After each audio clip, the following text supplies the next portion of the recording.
Bonjour à tous, bienvenue sur le podcast quasi mensuel de la cellule avec, comme d'habitude, les créateurs de Sens Hexalogie, Thomas, Benjamin alias Bobo, Pierre, Flavie alias Chimère.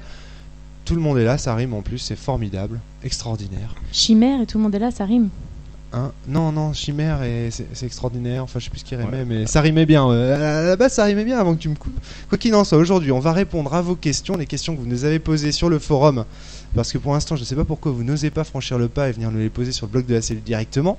Alors voilà, aujourd'hui nous allons répondre à vos questions. Alors messieurs, attention, tic-tac, tic-tac. Alors première question, une question d'Alban. Qui a été posée sur le forum, à laquelle j'ai répondu en partie, mais j'aimerais bien qu'on la réaborde ensemble. Les ombres ont-elles conscience de vivre dans un monde imparfait ? C'est à vous de parler maintenant. Moi, ça y est, j'ai fait mon truc de présentateur. Alors, d'après ce que j'ai compris, il fallait qu'on dise avant ce que c'était parfait ou imparfait pour un monde, c'est ça ? Bah, je sais pas, oui, c'est ce qu'on avait plus ou moins dit dans la présentation, mais enfin, à vous de répondre. Écoutez, moi maintenant, je vous ai posé des questions, c'est à vous de participer. Hein. Alors, vous avez la parole, prenez-la, mon vieux. On s'était posé la question, est-ce que c'était censé de se dire que leur monde était parfait ou imparfait ? Moi, personnellement, je ne mettrais pas ce qualificatif. Ouais. Peut-être le remplacer par est-ce qu'il est réel, plus réel que le monde des joueurs. Ouais. Et puis, oui, il est aussi réel que le monde des joueurs. Les ombres, elles sont entre guillemets prisonnières de leur ontologie, comme les joueurs sont prisonniers de la leur. Donc pour moi, oui, elle est aussi réelle. Donc pour toi, elles ont clairement conscience de vivre dans un monde réel en fait, pas imparfait. Ouais, parce que pour moi en fait, il n'a pas de sens ce qualificatif. D'accord. Parfait dans ce cas-là. Ouais, je suis assez d'accord parce que même nous, dans la réalité, on est capable de dire ouais, le monde il est quand même mal fait, etc. Et ça ne nous empêche pas de savoir qu'on est dans la réalité. Je pense quand même que avant d'être une question philosophique, la question d'Alban c'est plutôt une question d'interprétation. C'est comment est-ce qu'il va... Ah pardon Thomas, tu voulais dire quelque chose avant ? Oui, je pense qu'en fait dans sa question, savoir si le monde est imparfait, c'est que dans la base on explique bien que le monde des ombres est un monde imparfait parce qu'il manque des runes. Ouais. Donc je pense que le mot imparfait utilisé c'est pour ça. Mais les ombres qui font partie du monde des ombres se rendent pas compte qu'il manque des runes à l'intérieur de cet univers. Donc pour moi ils n'ont pas conscience de l'imperfection de ce monde. Ouais, dans ce cas-là, je serais d'accord avec toi. Parce que, en fait, moi je pense que c'est une question d'interprétation que nous pose Alban. C'est-à-dire comment est-ce qu'il doit interpréter les ombres finalement, quand les joueurs vont dans l'ombre monde ? Est-ce qu'il doit les interpréter comme des zombies ? Est-ce que il doit les interpréter plutôt comme des gens qui sont vivaces C'est ça la question, je pense. C'est comme ça que j'interprète en tout cas. Fly ? Moi, quand je joue les ombres, c'est au niveau physique. Les ombres n'ont pas la même apparence que nous, puisqu'il n'y a pas le même nombre de runes dans ce monde-là. Ouais. À côté de ça, quand nous on arrive en tant que bug dans ce monde, ombre monde, on apparaît juste comme des sortes de trucs bizarres, comme une armure, donc on leur fait vraiment peur. Donc voilà, donc ils ont des sentiments et tout. Donc ils ont des sentiments. Moi je les joue comme des personnes normales, mais avec un physique différent. Et du coup, quand on arrive, on est comme des monstres. D'accord. Et c'est pour eux, c'est nous qui sommes bizarres. D'accord, ok. Ouais.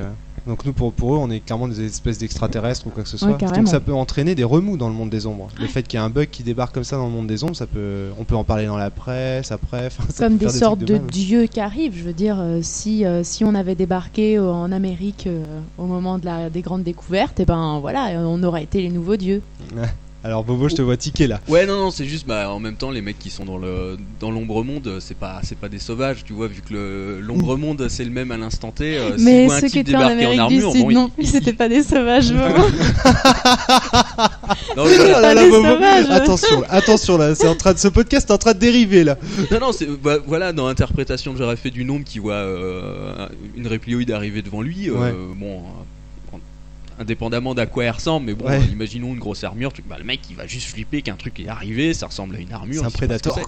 Voilà, donc ce serait l'effet, on voit un prédateur. Pour moi, effectivement, il est surpris parce qu'il y a un truc qui vient de se pointer. Oui, mais la répiloïde, elle a été créée dans un monde où il y a toutes les runes. Donc il y a des choses, quand il arrive en face de ceux qui sont en face de lui dans cet ombre monde, ceux de l'ombre monde ne comprennent pas tout ce qu'ils voient puisque ça a été créé avec des runes différentes. Attention sur l'armure et sa composition. Parce que il y a des choses qu'il vaut mieux ignorer, dirait Solipsis, et il y a des choses que les gens ne savent pas encore. Et justement, à propos de sa composition, elle n'est pas composée dans la réalité. Donc Attention, c'est spoiler, encore attention, plus spoiler, bizarre. attention spoiler. Non, c'est peut-être même encore plus bizarre qu'il n'y paraît. Donc quoi qu'il en soit, pour vous, les ombres ont conscience de vivre dans un monde normal, on va dire. Voilà, pour Pas du elle, le tout, monde il est normal. Voilà. Et Thomas, toi qui as été un quadrilla pendant des années, je te vois. Moi je pense comme tout le monde, c'est-à-dire que pour moi dans le monde des ombres, c'est des êtres humains classiques Ouais. qui ont leur vie. On pense sur Terre, moi je considère que dans le monde des ombres, il y a la résistance n'existe plus, Ouais. l'Omicron est omniprésente, Tout à donc fait. tout le monde est persécuté. Donc effectivement, je pense que quand un bug passe de l'autre côté dans une armure, à travers son armure, d'une part Mifos est prévenu, donc il risque d'avoir des quadrillas. Ouais. Les ombres, elles, vont avoir peur. Si c'est des soldats, vont attaquer. Ouais. Mais oui, pour moi, c'est un monde classique. Et les ombres n'ont pas cette impression d'être imparfait et manquant. D'accord, ok. Pierre. Oui, je suis d'accord avec vous. Hein. C'est vrai que moi, les ombres vivent dans un monde qu'elles connaissent. Hein. Tant qu'elles n'ont pas été voir ou n'ont pas eu la possibilité d'aller voir un autre monde, elles ne peuvent pas se dire ce monde-là est plus parfait que le nôtre ou il manque des choses dans notre monde. Ah, Benjamin. Ouais, voilà, donc les seuls qui peuvent tiquer, c'est les quadrillas qui peuvent aller de l'un à l'autre et se dire Exactement. Tout à fait. Il y a des petites différences, il y en a un qui a l'air d'être D'être un peu un chouïa, ouais. un C'est chouïa, c'est la réflexion que se font les quadrillas de Rebirth quand ils découvrent la réalité avec hélium et hydrogène. Oui, Thomas. Moi, je me souviens dans la base, alors je sais plus si c'est dans Sens Mort ou dans Sens Renaissance, où justement il y a une réflexion d'un quadrilla qui, lui, se trouvait dans un monde parfait jusqu'au jour où il passe de l'autre côté. Ouais, et il voilà. se rend compte de l'imperfection de son monde. Exactement, ouais, tout à fait. Donc ça répond bien à la question quand même. Donc les ombres ont simplement conscience d'être dans un monde. D'ailleurs, comme toi, Alban, hein, j'ai envie de dire, hein, tu n'as pas conscience d'être dans un monde imparfait et pourtant tu verras qu'on va te montrer le contraire. Alors, quoi qu'il en soit, la suite. Quoi qu'il en soit, la suite, avec une question d'Alban, justement encore. Le monde des simulacres est-il l'original ? Alors là, je vous vois tous à la colle. Qu'est-ce qu'on va répondre Que quelqu'un commence déjà par définir monde des simulacres, s'il vous plaît. Le monde des simulacres, je pense que c'est le monde, il veut dire le monde des personnages. Alors, mais l'original, c'est pareil, par rapport à qui? là, Bobo. Là, on touche à un gros morceau du jeu. Hein. Ouais, Et- ouais, je pense bien. Ouais. On attaque. Donc je sais pas si on va pouvoir te répondre. Alban, tout de suite, si tu On veux. va essayer de te répondre sans faire trop de spoilers sur la suite. Il y a des gens pense avec pas. des fusils autour de nous qui sont prêts à nous flinguer si jamais. Donc on peut pas tout dire, Alban. On est un peu pieds et mains Alors, liés, là. a priori, pour moi, le monde des simulacres n'est pas l'original. Tu auras la réponse quand tu auras lu Néant. Mais Ouais. ce n'est pas l'original. Dans Sens Néant, Alban, pour répondre un peu à ta question, il y a effectivement la vision d'un monde qui serait peut-être plus parfait que celui dans lequel vivent les simulacres. Il y a des trucs en plus. Voilà, il y a des trucs en plus. Ouais, j'aimerais aussi expliquer la façon dont moi je l'ai compris, c'est que à la découverte des runes, on a appris qu'on trouve les informations de la création du monde dans lequel on vit. Donc après tout, on peut supposer que le monde dans lequel vivent les simulacres est un deuxième monde et pas le premier. De plus, si on considère le moment où on crée la fiche de personnage, on pourrait dire que le tout premier monde, c'est le nôtre. Donc dans tous les cas, le monde des simulacres n'est pas l'original. Ouais, Parce que ce serait plutôt le monde des cellulis, le tout premier. À moins qu'on considère que le monde dans lequel on vit serait encore en plus une fantasmagorie de quelqu'un qui joue à une table et qui a créé notre monde, mais là on commence à dériver un petit peu. Là, je me demande aussi, pareil, si Alban ne se demande pas la question finalement de se dire mais si ça se trouve, le monde dans lequel vivent les simulacres, eh bien c'est lui, l'ombre-monde. Et l'ombre-monde, c'est le monde réel. Vous voyez ce que je veux dire ? Est-ce qu'il n'y aurait pas une question de ce genre-là ? Sinon, moi je me souviens aussi d'une réflexion qui avait été présentée par Solipsis. C'est dans l'ombre monde, on sait qu'il existe des ombres ordinateurs. Donc dans les ombres ordinateurs, il existe un autre ombre monde. Ouais. Donc peut-être il est largement possible que nous, dans le monde qu'on définit comme réel en tant que simulacre, il existe encore un autre ombre monde d'autre chose. C'est possible, on ne sait pas où on se trouve. C'est vrai. Benjamin, tu voulais dire quelque chose ? Effectivement, Ouais. c'est une mise en abîme perpétuelle. On sait pas à quel niveau on se situe. Et il y a peut-être même pas de sens à se poser, savoir si on est sur le premier ou le deuxième ou le troisième. Ouais. carrément. C'est une des questions majeures du jeu qui reprend un petit peu l'idée de Einstein que le poisson ne sait rien de l'eau dans laquelle il nage et qu'il faut justement découvrir. Mais cela dit, la suite de l'histoire amènera quelques bonnes réponses aux questions que tu te poses là, Alban, à mon avis. Ouais. Et c'est bien que tu te la poses, et c'est encore mieux que tu mettes tes joueurs à l'affût de ce questionnement. Tout à fait. Alors, donc, Alban, le monde des ombres, on sait autour de cette table, il est dit imparfait dans la base. Et justement, Alban continue en posant la question, mais qu'est-ce qu'un monde parfait dans ce sens, finalement ? Est-ce que vous avez une réponse ? Donc, Thomas, en préparation de ce podcast, tu disais que c'était un monde qui avait les 6 runes. Voilà, qui est l'intégralité des runes. Pour moi, un monde parfait, en tout cas dans la définition dans sens, c'est un monde dans lequel est intégré les 6 runes. En tout cas, c'est comme ça que je le conçois. Et donc on se retrouve que le monde parfait, c'est le monde des simulacres. Ouais, là du coup c'est un peu... À moins qu'on nous aurait menti que dans le monde des simulacres il manque des runes. Donc ça je peux le dire d'entrée de jeu, non. Bah non, parce que les 6 sont marqués sur la feuille. Ouais, les 6 sont marqués sur la feuille, il n'y a pas de souci. Voilà.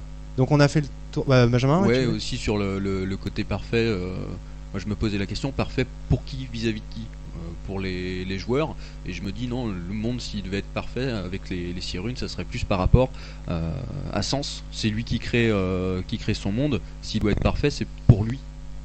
D'accord. Et un monde parfait pour des bugs, ce serait un monde totalement en paix, donc ce serait un monde dans lequel ce serait vraiment ennuyeux de jouer, donc il vaut mieux que le monde ne soit pas parfait pour avoir quelque chose à faire. En fait, moi ce que je trouve très intéressant dans la vision d'Alban, c'est qu'on est obligé de lui répondre de manière métaphysique, j'ai envie de dire. On peut pas lui répondre de manière éthique, genre un monde parfait au sens une utopie. Non, on voit bien que la question ici c'est une question métaphysique. Donc ça prouve quand même que notre petit jeu là, les gars, il marche pas mal, ça fonctionne bien. Et on en est très heureux, bien sûr. On enchaîne avec les questions de chemise maintenant, des questions qui ont été posées dans le cadre d'un trade, comme diraient les amis de Silent Drift, sur les questions qu'on pouvait nous poser. Donc là, lui, il a l'air assez inquiet sur la suite de l'histoire. En fait, il voudrait un peu anticiper. Donc, il voudrait qu'on anticipe sur l'histoire de Sens. Alors, sa première question, c'est quels seront les lieux géographiques et temporels et dans quelle réalité les PJ agiront ? Alors, les lieux géographiques, on peut les passer en revue. C'est assez simple. Au niveau du système solaire, on commence par la Terre, ensuite on continue par la Lune avec Sens Mort, et ensuite on va finir par Mars avec Sens Cosmo. Avec Sens Cosmo, ouais. Avec à chaque fois la possibilité toujours d'aller dans l'ombre monde.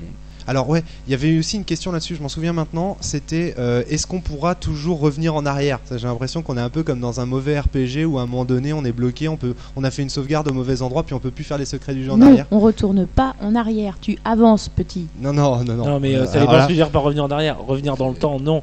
Non, mais revenir dans le temps. Revenir par exemple, on est à Sens Mort, on est sur la Lune, revenir sur Terre. Tout à fait. Pas de problème. Tout à fait. Ah ouais, il y a toujours une base résistante sur Terre, il y a toujours du peuple là-bas. Ouais. Flavie, tu voulais... moi je pense que je l'interdirais à ma table. Ça par contre, ce serait la seule chose que j'interdirais. Quoi ? Ouais. Tu interdirais qu'on puisse revenir en arrière sur Terre ? Ouais. Je pense que la Terre, ça doit rester quand tu quittes la Terre, l'Éden. Ouais. Et que tu pars pour détruire les ordinateurs. Ouais. Et que du coup tu n'as pas l'occasion de revenir parce que sinon tu mets la Terre en danger et sinon en plus tu risques de te ramasser avec l'escadrille de Mars derrière toi et je pense que tu dois retourner sur Terre qu'à la fin. Donc... t'es rude quand même. Ah ouais, non, mais on va en chier ta chronique. Non, Fly a une vision ultra symbolique de Sens. C'est-à-dire que Flavie est une fan invétérée de Sens Mort. Autour de cette table et du coup je suis la seule d'ailleurs, je crois. Elle a gardé la vision vraiment du truc symbolique. C'est-à-dire que la Terre, pour moi la Terre c'est devenu le paradis, l'Éden à sauvegarder et l'Éden où on doit retourner à la fin de la chronique quand on a tout fini. Donc pour moi ce serait le seul truc que je serais capable d'interdire à ma table. Ah ouais. Pierre revenir sur Terre, moi en tant que maître de jeu ça me dérangerait pas, mais il faudrait que je trouve une chose intéressante. Pour revenir sur Terre. Tout est intéressant sur Terre. Sur la Terre, toute la première chronique est faite sur la Terre. Donc on résout, on libère la Terre. À partir d'un certain moment, qu'est-ce qui est intéressant comme scénar ou comme histoire à revenir sur Terre Qu'est-ce qu'on peut faire d'intéressant Ouais, en fait. Si c'est seulement pour faire revenir voir faire jouer revoir sa famille ou peu importe. Moi je trouve ça vachement intéressant. Sur le plan de l'histoire et tout, ton personnage par exemple de revenir. Par exemple, je prends le personnage d'Anastas, donc un enfant sauvage qui a été élevé par aucune faction, rien du tout, qui a vécu tout seul pendant des années à la Nouvelle-York, de faire un scénario où ce Anastas revient sur les lieux de son enfance et voit un petit peu ce qui a changé, la manière. Je trouve ça super intéressant. Je me souviens d'un scénar qu'on avait fait, un scénar de playtest avec Bobo, qui se passait où il avait en fait un homme marié, il était marié à une terrienne, donc il jouait un bug marié à une terrienne, et où il revenait pour lui demander en mariage, et il y avait tout un espèce de va-et-vient entre la Terre et la Lune. J'avais trouvé super intéressant quoi, sur la distance justement qu'il met avec cette femme-là. Ouais, parce qu'effectivement il y avait les points de lien qui étaient liés, qui me forçaient à retourner sur Terre parce que il y avait le lien avec une personne. Ouais, non, moi je trouve ça. Pour moi, il faut pas interdire l'accès. Puis aussi, il faut se voir que dans Sens Mort, la fin se termine par la libération de la Lune. Pourquoi pas essayer de faire déplacer des gens de la Lune sur Terre ou des gens de Terre sur la Lune pour remettre en place, rétablir un ordre commercial, éthique. Moi, je pense qu'il y a besoin d'avoir quand même d'un changement de va-et-vient. Je suis d'accord avec Flavie que pour un jeu comme Sens Mort, sur la thématique de l'enfermement, quand tu es dans la boule de Varia, à l'intérieur des fragments et tout ça, c'est vachement intéressant que les joueurs soient un minimum, je dis pas entièrement, mais soient un minimum enfermés à l'intérieur. Moi je pense que tant que Sens Mort n'est pas fini, le retour ne peut pas se faire parce qu'il faut d'abord libérer la Lune du fait qu'il y a une forte concentration de la FDSS. Oui, mais à la fin de Sens Mort, il est clairement dit que c'est en gros une course contre la montre, contre la fin, contre l'accomplissement des ordinateurs et qu'on n'a pas le temps d'y retourner.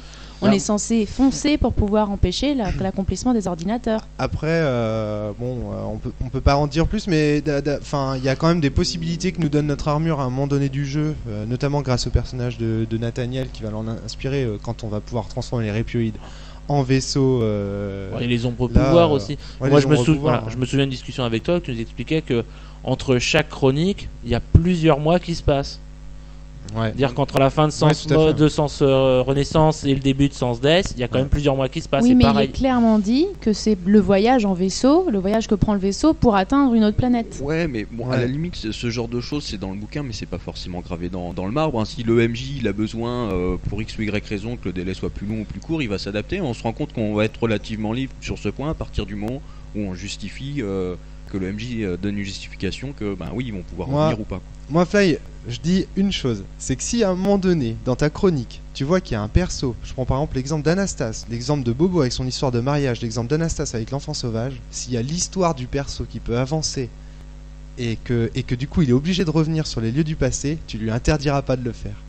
Alors, j'aime pas interdire des trucs à mes joueurs. Mais si vous pouvez, le faites pas. Le faites pas, s'il vous plaît. La messe est dite. J'aime pas interdire des trucs à mes joueurs. Mais non, dans le maximum, je pense que je m'arrangerais pour que la nana arrive sur la Lune au moment où il repart sur Cosmo pour que ça.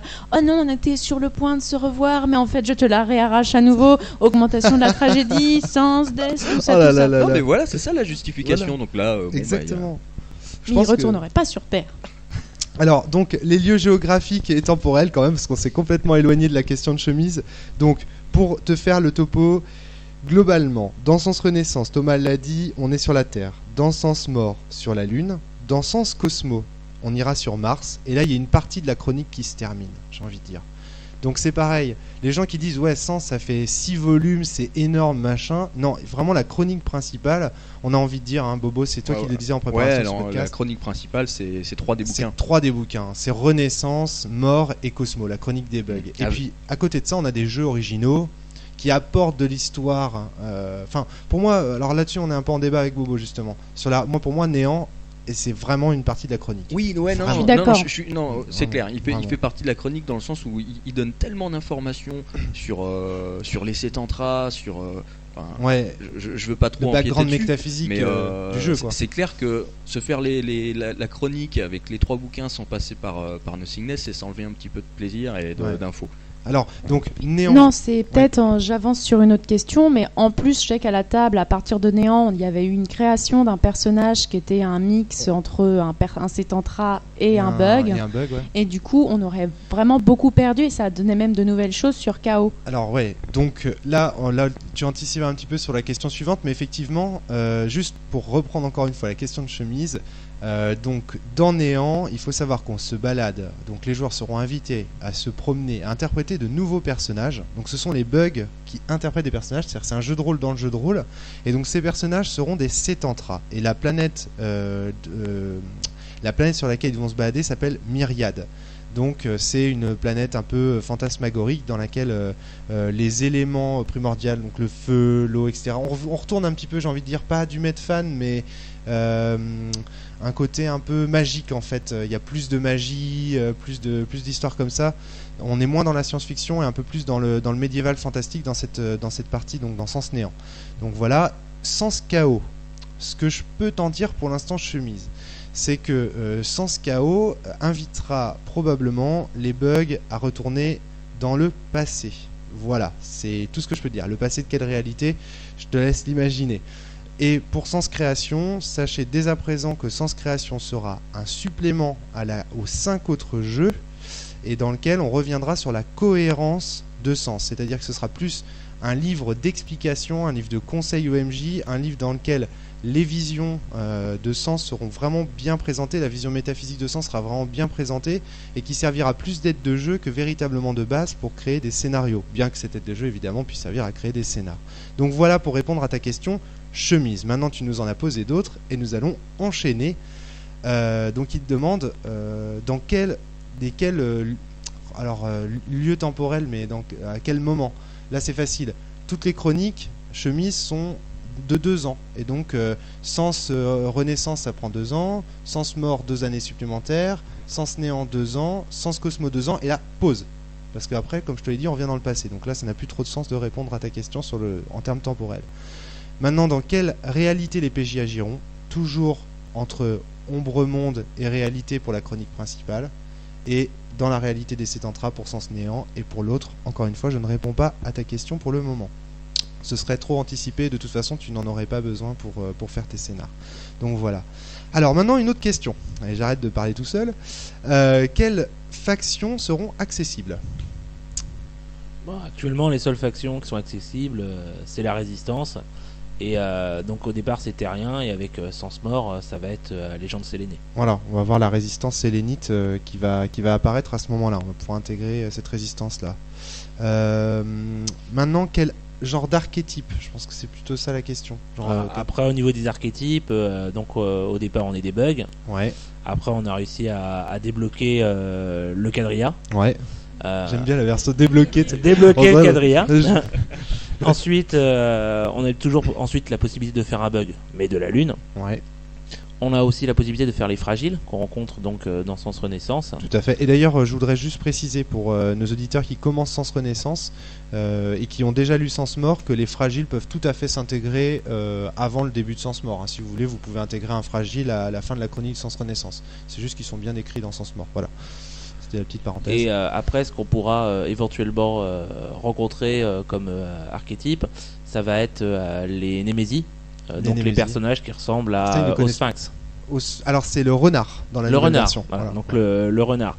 Mais si je me souviens bien, sa question principale c'était est-ce qu'il y aura un personnage sera obligé de changer l'archétype. Ouais, il y avait. Et là, ce sera terminé à part Sens Mort où on oblige un peu à transformer un joueur comme Quadrilla, ce qui est très utile.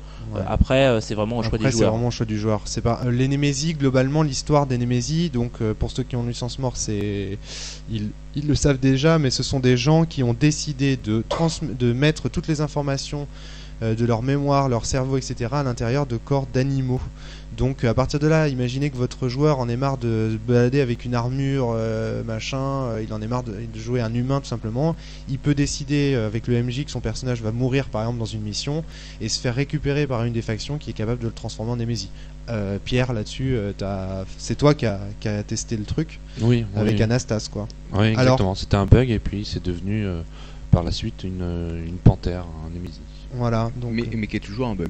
Qui est toujours un bug. Toujours un bug. Et ta panthère peut toujours se balader de l'ombre monde au monde Tout réel. à fait. Il y a toujours l'armure. L'armure, oui. Voilà, Toujours. donc le Némésis, en fait, finalement, est un bug qui a, au lieu d'avoir un corps d'humain, un corps d'animaux. Ça t'a apporté quoi de devenir une panthère? Bon, ça serait un peu de réducteur de dire seulement le physique. Ce qui est intéressant aussi, c'est les différents sens que peut avoir un animal. Bon, par exemple, la panthère, tout ce qui est l'odorat, la vue, tous ces sens-là sont un peu plus développés. Voilà, ça veut dire, par exemple, je deviens un Némésis chauve-souris, j'aurai un système de radar un peu. Exactement. Voilà. Tu peux tout à fait triper là-dessus. Et c'est intéressant de jouer ça en scénar. Par exemple, je me souviens d'un scénar, on était dans une pièce et avec mon odorat, j'ai essayé de sentir s'il y avait eu des gouttes de sang, du sang ou ça permet de mener l'enquête. Parfois, quand il y a des enquêtes, de mener l'enquête différemment, quoi. Et apporter un plus à l'équipe, autre que des recherches d'enquêteurs habituels. Puis bon, faut pas se leurrer. Pour le MJ, c'est des super PNJ, quoi. Parce que tu te méfies pas des oiseaux. Tu te méfies pas du chat qui te suit dans la rue, tu te méfies pas. Et donc du coup, tu peux te retrouver avec un personnage, avec un animal intelligent qui te suit à droite à gauche. Moi je me souviens dans la table de Rennes, il y avait notamment un personnage qui s'appelle Semiramis, qui était un Némésis. Alors dans la nouvelle version il l'est pas, mais dans l'ancienne il l'était. Voilà quoi, il avait un oiseau avec lui qui permettait... il était devenu cet oiseau après, mais il avait... ah non, je suis en train de tout mélanger, mais bref. Oui, complètement, oui. Ouais, non, non, il avait un oiseau qui était un Némésis. Il avait un oiseau qui était un Némésis, voilà. Mais lui, il en était pas un, il était humain, il n'y avait pas de problème. Oh là là, c'est vieux tout ça. Hein. Et sinon, voilà. À propos des factions, rien ne t'empêche, je sais plus qui c'est qui a posé la question, Chemise, rien ne t'empêche de créer des factions toi-même, hein, ou des nouveaux archétypes. Ouais, carrément. Moi, je vois à la table de Sens Death, j'avais proposé le fantôme mécanique. Alors, le fantôme mécanique, Fabi, tu peux nous en parler un petit peu? C'est quelqu'un qui est enfermé à Dreamster, et dont l'esprit a été en gros téléchargé dans une sorte de robot. D'accord. Et on peut le jouer, la personne n'a pas conscience d'être à Dreamster, elle pense être réveillée, elle pense que elle pense être en train de rêver en fait. D'accord. Que du coup elle continue sa fantaisie. D'accord, ok. Donc voilà, par exemple, genre, moi j'ai une autre question. Il y a les archétypes quadrilla qui sont disponibles, mais quadrilla de vie principalement. Est-ce qu'on peut jouer d'autres quadrillas comme le quadrilla de mort, les quadrillas de Cosmo? Alors justement, les quadrillas de Cosmo sont pas jouables, a priori. Pour l'instant, en tout cas, c'est pas prévu.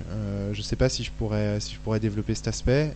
Maintenant, les quadrillas de mort sont jouables dans un cadre bien particulier qui est précisé dans la base. C'est-à-dire que les quadrillas de mort sont jouables à partir du moment où le personnage du bug est mort. D'accord ? Le bug en a marre de jouer ce perso, il décide de devenir un quadrilla de mort, et à ce moment-là, les autres PJ ont pour mission d'aller l'exorciser. Donc c'est juste une manière brillante de finir un personnage. Mais les quadrillas de mort sont pas vraiment très jouables, hein. Parce qu'il faut avoir une larme, tu peux être tué que dans ta larme, tu peux combattre que dans ta larme. C'est un petit peu comme si tu jouais une pierre qui est... c'est trop restrictif. C'est hyper restrictif. Mais ça peut être une bonne manière de finir en apothéose un personnage. Voilà. Maintenant, les quadrillas de chaos, par exemple, parce que je sais que certains se disent, du coup, il y a les quadrillas de vie, les quadrillas de chaos ne seront pas du tout développés dans ce sens. Les quadrillas de création non plus. Et les quadrillas de néant, plus ou moins. Ça sert à... N'essayez pas de créer des quadrillas de néant, cher futur maître de jeu, parce qu'il y aura peut-être, je sais pas encore, mais il y aura peut-être quelque chose de ce côté-là. Oui, c'est des sétentras qui peuvent éventuellement interagir. Bref. Mais donc, en tout cas, quadrillas de Cosmo et quadrillas de création, cher MJ, vous êtes totalement libre de les créer vous-même, hein, de créer des factions autour de ça, vous-même, à partir du moment où la rune sera intégrée à l'intérieur des machines de Miphos. Attention, t'as dit quadrillas de Cosmo. Ah non, pardon, oh là là, quadrilla de chaos et quadrilla de création. Oh, merci Bobo, heureusement que tu es là, justement, notre cher Cosmo. Oh là là. Oui, voilà, quadrilla de chaos et quadrilla de création, vous êtes totalement libre de... Et si tu te laissais un petit peu aller, là, tu les verrais comment, les quadrillas de chaos et de Cosmo? Bon, ne réponds pas à chaos parce que généralement tu es plus pas de Cosmo, de moi, création. Un quadrilla de création, ce serait quoi pour toi? Pour moi, c'est dingue. Pour moi, un quadrilla de création, ce serait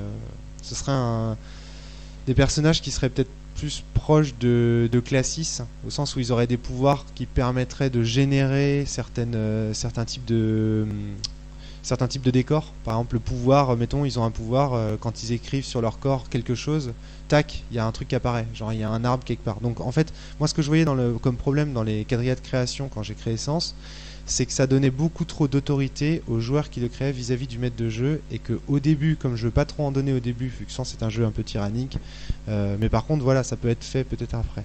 Pour les quadrillas de chaos, j'ai aucune idée.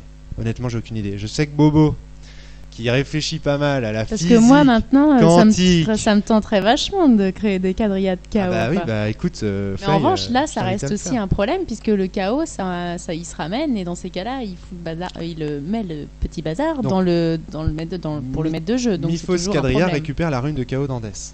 Est-ce qu'il l'ajoute aux ordinateurs directement ou pas, on en saura plus dans Cosmo, pour l'instant on ne le sait pas. Mais vous, là encore une fois, Tu les vois comment, toi, Bobo?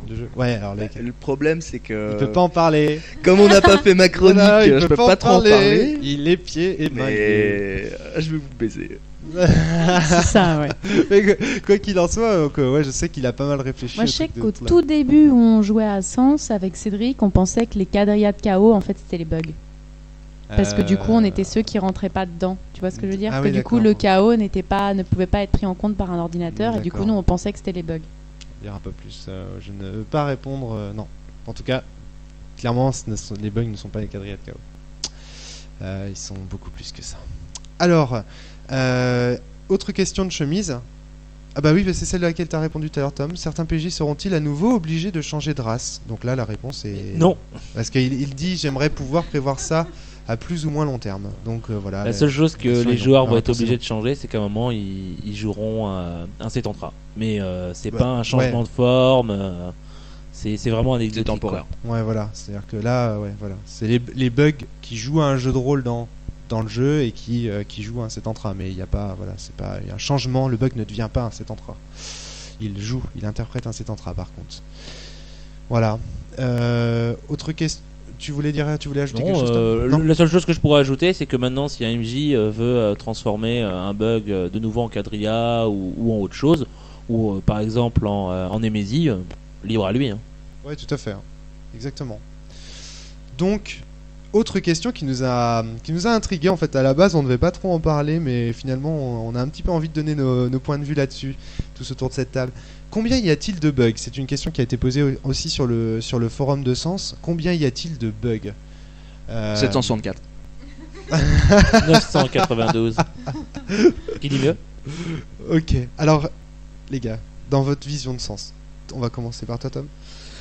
Pour moi, d'après la base, on peut considérer qu'il y a une infinité de bugs, parce que pour moi, il y a un bug pour chaque joueur potentiel à Sens. Maintenant, en tant que maître de jeu, je considère qu'il y a un nombre limité, parce que un bug est quand même une puissance phénoménale pour la Ouais. résistance. Sinon, il n'y aurait pas assez de place au pôle sud. Même Ouais. sans parler de ça, c'est surtout que, imaginons qu'il y a 1 million de bugs au pôle sud, on fait tout ce qu'on veut, quoi. Ouais. La résistance ne peut que gagner.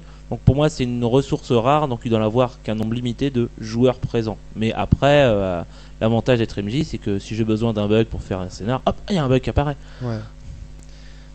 Benjamin, là-dessus, non, pas de. Toi, qu'est-ce que tu répondrais à cette question? Non, mais j'étais sur le même truc que Thomas, c'est qu'à la base, l'idée c'était qu'il y ait un bug qui existe pour chaque joueur dans les différentes tables qui peut se créer. Ouais. Après, c'est clair que pour des raisons X ou Y dans un scénario, c'est quand même pratique de se dire, bon, bah, il y a une autre team de bugs avec lesquels les joueurs vont pouvoir interagir, parce que sinon ils vont se sentir un petit peu tout seuls. Ouais. Ce qu'on a dit aussi en préparation du podcast, c'est qu'en fait, en gros, dans la chronique, tous les personnages sont potentiellement des bugs. Des En bugs. gros, ils sont bugs en puissance. Ouais. Tant que personne les joue, ils sont pas activés. Ouais. Et quand quelqu'un les joue, ils deviennent bugs.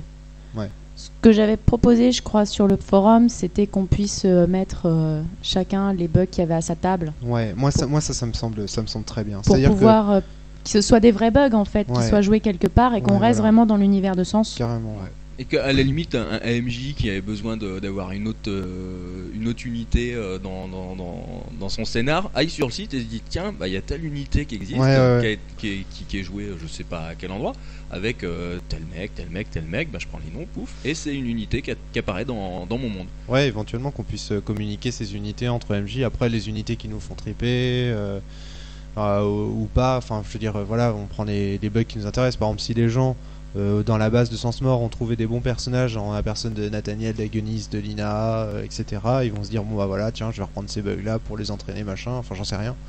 Mais le mieux, ça reste quand même, si vous avez plusieurs tables, si vous maîtrisez plusieurs tables de sens, de faire interagir les deux tables. C'est ce qu'on a fait nous ici. Hein. Il y a une table, comme on dit souvent dans le podcast, il y a la table de Saint-Malo, la table de Rennes. C'est comme ça que ça s'est lancé. Pierre, ta vision, combien il y a de bugs? Ça tourne un peu autour du pot, hein, je veux dire, ouais, exactement pareil que les autres. Ouais, okay.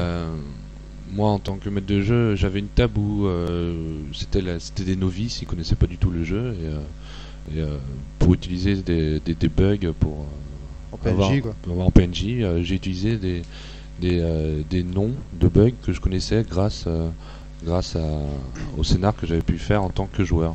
Et, eux, ils les connaissaient pas du tout, mais je sais que c'est pas un bug que j'ai inventé, c'est un bug qui existe vraiment. Voilà. Donc la nécessité finalement pour un bug, c'est de pouvoir...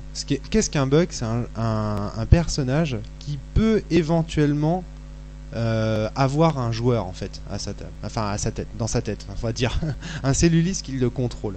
Et après, il y a tout un tas de questions qui sont posées autour du fait, mais oui, mais comment ça se fait que Sens, qui n'a aucune autorité sur les bugs en général, là puisse avoir de l'autorité sur des bugs, etc., etc. Là, j'ai envie de dire que c'est un peu... Donc, c'est vrai que du point de vue de la métaphysique du jeu, ça peut poser problème. Maintenant, on peut imaginer, au moment où Sens les interprète, que ce sont les joueurs qui lui ont demandé de faire telle ou telle chose, qui ont donné des consignes à Sens. Maintenant, on peut considérer que c'est aussi l'aspect tyrannique de Sens, c'est de permettre à une table de pouvoir jouer un bug, mais que derrière, Sens, en bon vieux tyrannique qu'il est, reprend ce bug pour lui-même et continue à devenir tyrannique. Thomas? Alors moi, sinon, j'ai une autre vision. Ce que je vois bien, c'est que un bug contrôlé par Sens, le jour où un celluliste veut interpréter ce bug, son autorité est plus forte et prend le contrôle de ce personnage et dépasse Sens. Je comprends pas. Attends, j'ai pas compris. En fait, dans l'idée, c'est que, disons que j'invente un PNJ bug. Ouais. Donc, je suis MJ, je suis Sens, ouais, d'accord. je contrôle ce bug. D'accord. À un moment, un joueur décide, ce bug-là, il me plaît bien, j'ai envie de le prendre. D'accord. Donc, l'autorité du celluliste prend le pas sur Sens, ouais. Donc, et c'est là qu'il prend a le contrôle. Donc, en fait, c'est que le celluliste a une autorité plus forte que Sens. Mais bon, il y a autre chose, même pour l'instant je peux pas trop répondre. C'est vrai que ce qu'on pourrait voir dans un premier lieu comme une incohérence, le fait que Sens puisse jouer des bugs, eh bien vous verrez dans la suite de l'histoire que cette incohérence là sera totalement effacée. Donc voilà. Alors, autre question à propos du combien y a-t-il de bugs, c'est la question du clonage d'un bug qui est soulevé par Courant et Edo Phoenix sur le forum. Et donc là, par contre, est-ce qu'on peut cloner un bug pour en créer un nouveau? Moi, ça me semble... Moi, après, cloner un bug, je vois aucun inconvénient, c'est du clonage, mais est-ce que ce clone de bug est un bug? Ouais. Alors... Là, j'ai un souci, parce que... À partir moi, j'aurais tendance à dire, à partir du moment où le clone, il n'est pas utilisé par un personnage à la table, joué par quelqu'un à la table, non, c'est pas un bug. C'est pas un bug. Pourtant, il n'a pas d'ombre dans l'ombre monde. Alors, oui, non, mais c'est une répercussion. Il y a plein de gens qui n'ont pas d'ombre dans l'ombre monde, qui ne sont que des répercussions, qui ne sont pas des bugs. Voilà. Alors, tu prends encore une fois l'exemple de Gladius Ward, pour ne citer que lui. Son ombre est morte à la Nouvelle-York. Pourtant, Gladius Ward est toujours vivant dans une partie de Sens dans la réalité. Et donc, du coup, voilà, Sword n'est qu'une répercussion. Il n'est pas un bug, mais il n'a pas d'ombre. Et pourtant, ce clone est né dans le monde réel et n'existe pas dans le monde des ombres. Comment ça? Ah oui, tu veux dire, oui, à ce niveau-là. Mais pour au moi, pôle ça reste une sud, il y a plein répercussion. d'enfants qui ont du net parce qu'à mon avis, les gens ils ont pas de capote. Voilà, c'est et ça. voilà quoi. Non, mais C'est vrai, le latex, à mon avis, il doit pas être créé au pôle sud. Surtout, c'est une question qui a été soulevée, donc après, ça peut être effectivement intéressant à utiliser en scénar. Ouais, ça peut être intéressant à utiliser en scénar. Maintenant, moi je dis que la personne qui essaiera de cloner un bug, il va être... Moi je sais pour la suite, en fait, techniquement, c'est interdit, les gars. Enfin, on peut pas cloner un bug. Si vous réfléchissez bien à comment sont faits les bugs, c'est impossible. Impossible. Mais bon, après, je veux bien qu'on fasse des scénars autour de ça, mais moi, ce que j'aurais à dire sur la question du clonage des bugs, C'est pour moi non. Les bugs, ils ont de ça reste l'ADN, presque. ils ont du sang. Ouais, mais ça reste ouais, on presque verra.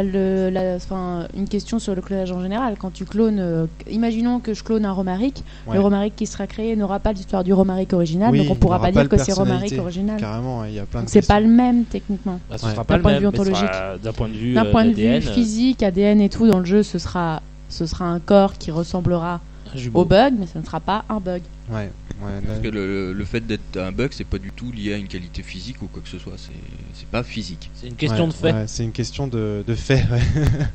Exactement. Bon, et bien voilà pour ce petit balayage des questions qui ont été posées sur le forum. Bon, maintenant, donc, dans la rubrique actualité de Sens, je tiens à vous dire que Sens, ça marche bien. Les 2 derniers mois, on a vendu 50% des ouvrages qu'on a imprimés, c'est-à-dire une centaine de bouquins.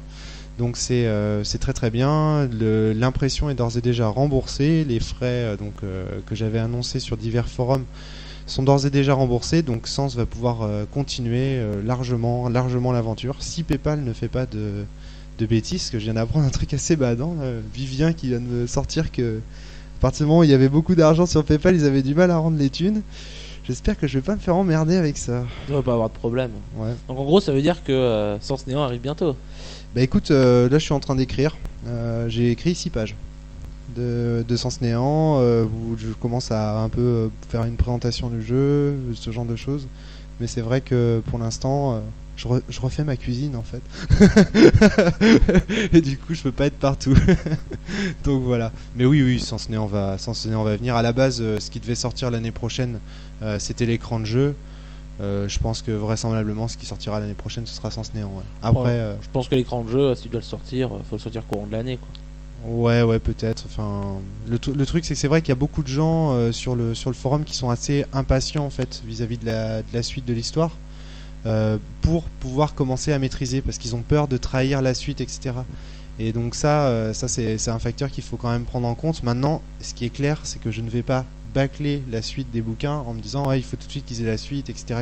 Je préfère nettement qu'ils posent des questions comme ça par le biais de podcast et qu'on leur réponde et qu'à la fin ils aient le livre fini et que ce soit bien foutu avec un bon système bien jouable plutôt que de bâcler une suite pour qu'ils aient les réponses en livre, quoi. Donc voilà, ça c'est, je vous le dis à vous, mais en fait je le dis à nos auditeurs aussi. Posez vos questions au podcast de la cellule, on vous répondra. Vous voyez, on n'hésite pas du tout à brosser, à dire des choses, mais par contre en bouquin, vraiment il faut que la qualité soit là. Et pour l'instant, on a rencontré des problèmes dans le dernier playtest qu'on a fait sur Sens Néant. Thomas, tu l'as fait. Tiens, oui. est-ce que tu peux faire un petit retour? Les Big Boss étaient devenus des pauvres lopettes. Ouais, pendant un moment donné, on a eu un En problème un de tour, on les système. tuait alors que c'était les plus forts du jeu. Ouais, c'était un peu nul. Puis en dehors de ça, moi, ce que j'ai trouvé dans la partie qu'on a faite, c'est que au niveau des faits, on avait beaucoup trop souvent la tête sur nos fiches de perso à modifier des faits au lieu de vraiment vivre l'histoire. Et ça, c'était pour moi, le plus c'était dur, c'est d'interpréter quelque chose qui n'est pas humain Voilà. de façon humaine, quoi. Ouais, c'est clair. C'est comment faire des faits pour un Cetantra qui est asexué, qui connaît pas les relations amoureuses comme nous on pourrait les concevoir, qui a des sens différents, Qui peut pas mentir. qui peut pas mentir au début. Parce que ça, c'est vite amené à changer, mais voilà quoi, il y a. Non, et c'est vrai, hein, c'est clair, hein, c'est ça le. Tu peux rien, enfin tu peux pas masquer ce que tu penses Au début. au début. T'as fini. T'as fini, oui. Ok. Bon, et bien voilà, on va vous laisser sur ces petites nouvelles, ces petites actualités. On vous dit à bientôt pour un prochain podcast. Putain, j'ai raté ma conclusion là. À bientôt pour un prochain podcast sur le blog de la cellule. On voulait finir par une autre question. Pourquoi quasi mensuel? Pourquoi quasi mensuel? Parce c'est que bizarre, parce qu'on n'est pas toujours, on n'a pas toujours l'occasion de se rassembler comme ça pour enregistrer ce podcast. Parfois on fait des grosses soirées et puis d'enregistrer un podcast en plein milieu, ça nous casse les noix, hein, donc voilà, d'où le quasi mensuel. Mais pour l'instant on a réussi à s'y tenir quand même. On a fait un podcast par mois, hein. Donc pour l'instant c'est vrai que c'est mensuel, mais bon, voilà.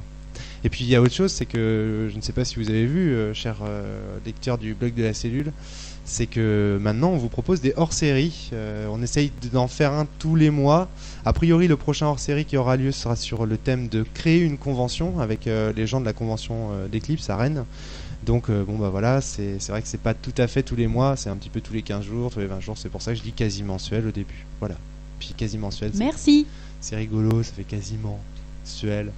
Ah, voilà. J'adore ton humour. Ouais, c'est génial. Allez, à bientôt. Au revoir. Au revoir. Au revoir. Au revoir. Au revoir. Au revoir.